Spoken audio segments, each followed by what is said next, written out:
1 Heaven speaks to those who fear purgatory. Jesus, December 21, 2006. Jesus, my beloved children harbor many fears.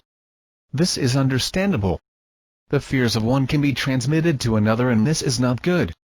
During this time, fear spread through the world quickly, almost instantaneously, through the media.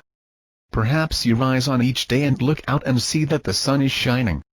It is a good moment for you. I am with you, you are fed, and my sun is shining. But this is not enough. You look to see what is happening in other parts of the world.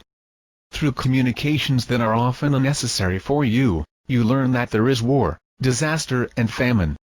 You look out again, but the joy you had taken in the sunshine is gone.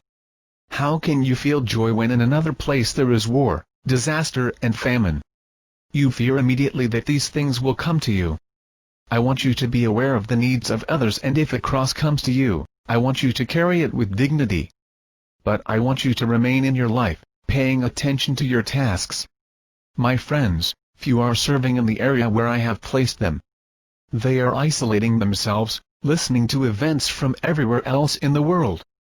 In the meantime, events in their own areas pass unheeded and untended. It is true that I will use communications to further my renewal. I will use everything I can to save souls. But I want less time given over to the consideration of the crosses and challenges of others, and more time given over to the crosses and challenges in front of each one of my children. My enemy is using these communications to inflate the fears of my children. Fear is not from me. Because there is disaster in one area does not mean that you are assured of disaster in your area. Children, listen to me. It is good to sympathize with others through constant prayer and concrete assistance. It is not good to be inundated with images of disaster. This is not from me. In each situation of upheaval, there are holy men and women acting as apostles and helping me.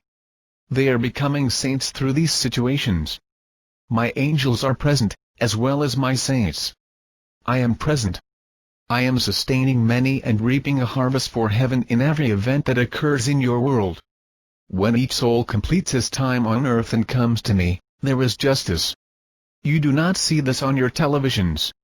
You do not read this in your newspapers. I am barely represented in these communications, so you must not look to these communications for truth. Look to me, in prayer, and there you will find truth. I make reference now to the fear harbored by many that they will suffer unbearably in purgatory. My friends, you see unjust and seemingly unbearable suffering on earth and you are fearful. You then transfer this fear to me, because if injustice is allowed on earth, surely injustice is allowed in the heavenly kingdom. This is simply not true. There will be no injustice here, and you will not suffer physical pain in purgatory. Perhaps this does not comfort you.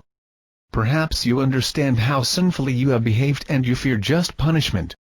If you feel this way, you have not spent enough time resting in my companionship. You do not know me. You do not understand heaven or its many kingdoms. I do not hold this against you. It is for this reason I am giving you these words. Do not be afraid of the process of purification that awaits some of you after your death and before your entrance into heaven. There is nothing to fear. You will find that I am all compassion and mercy. I do not seek to condemn you, but to save you. I am your friend and I love you. Even if you are not my friend now, at this time, I have hope that you will change your mind and become my friend later, at the time of your death. A friend does not prepare pain for a loved one coming in from a long journey. A friend prepares a time of recovery if it is necessary, and that is what I have prepared for you. Think of time in purgatory as time for recovery. You will recover and grow in purgatory if, together, you and I find that you need this. I will take care of you always. End of message.